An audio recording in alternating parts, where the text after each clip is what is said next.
So, oil supply to the center section of the turbo. So this flange here, it's a 4AN-4. It came with a orifice that had the very small pinhole, and it was acting as a restrictor. So, like I'd mentioned before in previous posts, that the turbo setup that I'd ran before, I never did run a restrictor in it, but got to thinking about it. Probably didn't need one on that application because the turbo in the front mount was mounted higher than the drain or the oil supply from the back of the block for the most part. And so it allowed drain back whenever the engine was off. In this case, the turbo is going to be mounted lower than the point that it's being fed from.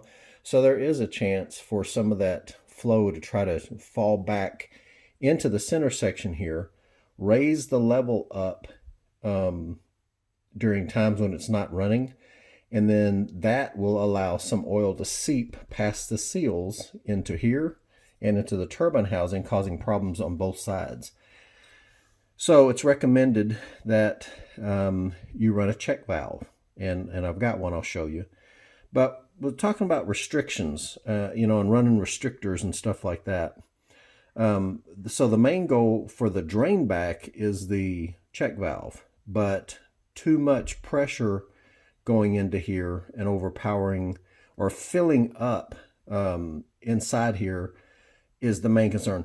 The best way to describe this, you're not really going to over pressurize inside here, but you can overfill it. When you overfill it, that's when the seals will seep through. If you put a lot of pressure in here and you're able to evacuate that pressure, no problem. It ain't going to have a problem. It's because people, they on systems like on front mounts where you don't actually rely on a return oil pump, unlike a rear mount, you don't have to worry because it's all gravity feed. You should, in those applications, put the return hose up higher, so that it'll drain back into above the oil level in the pan. It's common knowledge to do that. So you don't need a check valve. As far as restrictors go, like I said, I didn't use one before because I had good oil drain back. And I did check my system pressure on the Saturn. It can get as high as 90 as a spec at 2,000 RPMs is what it said. So the concern here is that on this system being mounted lower, that could happen. I don't think it's going to happen because this Spartan oil return pump, it can drag a whole lot of oil back, more so than I can push into here. So I'm not really concerned about that, but I'm still going to run it because I need the height. Now this is the restrictor. You see that tiny hole there? So you'll be feeding, in my case, 90 PSI into this, and it'll basically almost like become like I'm not going to say a fuel injector, but it's going to basically, shower it out of there, kind of like a cone. And so it'll restrict the volume of oil that's able to get in there. But I was looking at that, and this size hole is what came on this one here. And I'd spoken before about what I did because I did not run a restrictor on my prior setup. I didn't think I needed one here. But look, if you look inside here, and once the camera settles, see the size of that hole down there?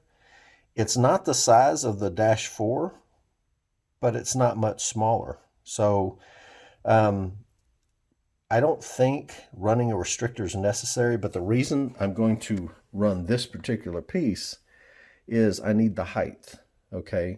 Because I am going to run a check valve for the reason that I spoke about, where this turbo setup is mounted lower below the level of the feed. It's going to have some flow back, and that can pose problem during off engine operation, like sitting overnight and such.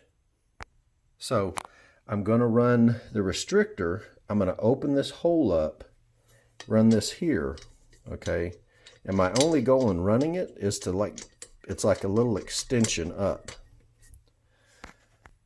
So with the 90 degree -4AN, it picks it up above this bracket here, and it gives me the height I need. If I didn't have it, it would run right into that.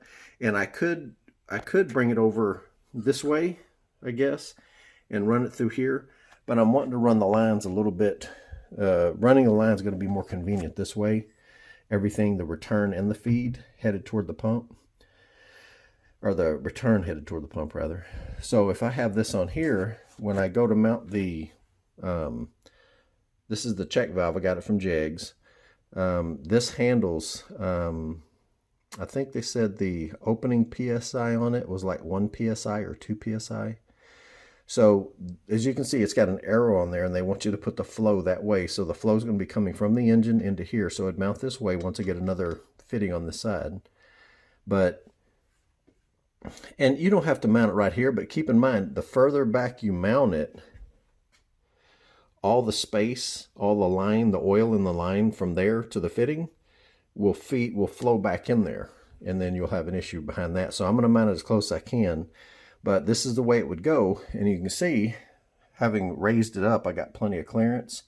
If I go this way, I've got some issues here with, I can do this best. See, it's going to be an issue with clearance because it's hitting this bracket here. So best bet is to go this way, and, you know, let it flow this way. So here's the fitting before opening it up. And here it is after. It's off center. Doesn't matter though. When it mates up on the 45 or the beveled edge of the AN fitting. So that'll get in there. Now if you look, that size hole is smaller than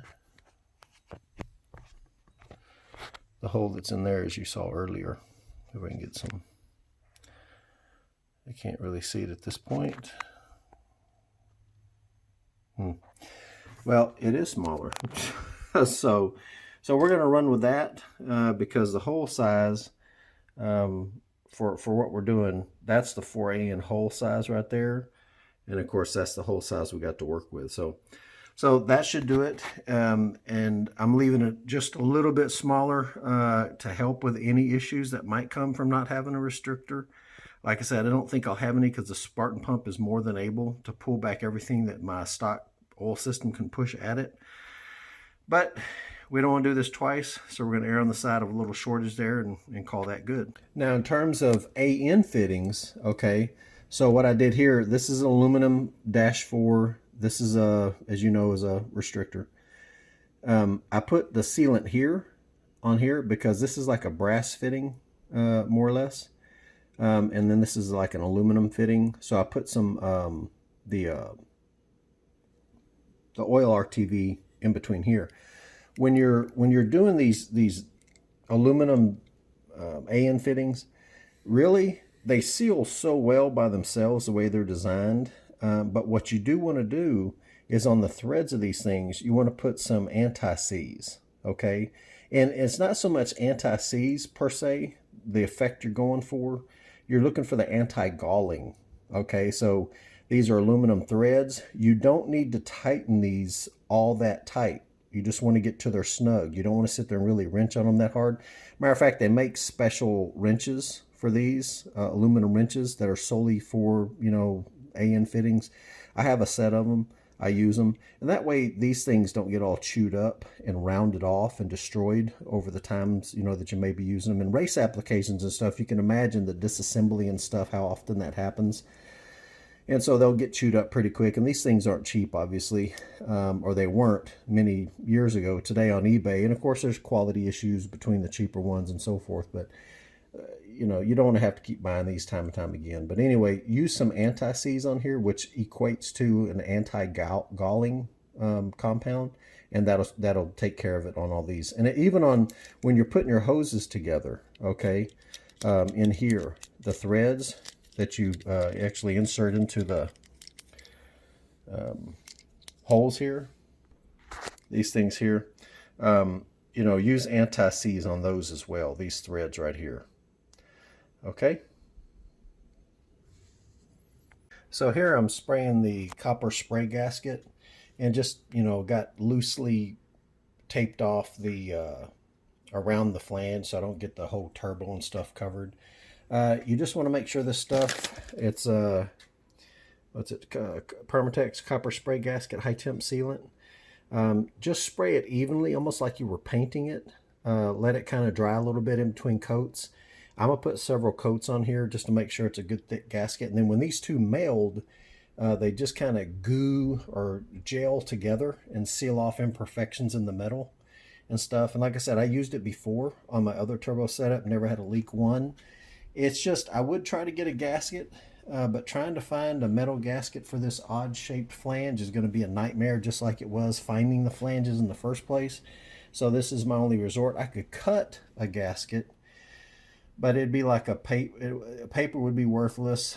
I don't really know what material I could use. I could get a thin, tinny kind of metal and cut it out, but it would look like crap and take a while, and probably I'd just mangle it up anyway. And like I said, this worked for me before.